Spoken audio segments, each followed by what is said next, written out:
Hello বন্ধুরা, আমি রিয়া আর আমার একটা মিনি ব্লগে তোমাদের জানাই অনেক ওয়েলকাম। আজ কিন্তু কোনো হিট ছাড়া মানে কোনো গরম ছাড়াই কিন্তু আমি আমার চুলে পুরো ক্রিম্পিং করে নিয়েছি, তোমরা দেখতেই পাচ্ছ।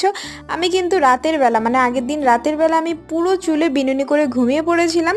আর দেখো এখানে আমার বরমশাই এখানে আমাকে ট্রিট দিচ্ছে, যেহেতু 12টার পরেই ছিল আমাদের ফার্স্ট ম্যারেজ অ্যানিভার্সারি, ওই জন্য পিৎজা আর কোল্ড ড্রিঙ্কস। আর রাতের বেলা খুব খিদেও পাচ্ছিল। আর দেখো পরের দিন আমি বিনুনিগুলো খুলে নিচ্ছি, চুলটা কত সুন্দর হয়ে গেছিলো। আমি ভাবছিলাম যদি আমার সারা জীবনের জন্য যদি এই চুলগুলো এরকম থাকতো তাহলে কতই না ভালোই হতো।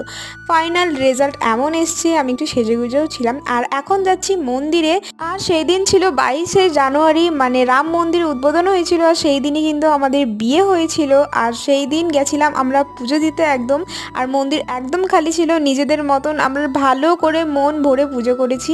তো চলো নেক্সট পার্টে দেখাচ্ছি কেমনভাবে দুজনে পুজো করলাম। তো ততক্ষণের জন্য বাই।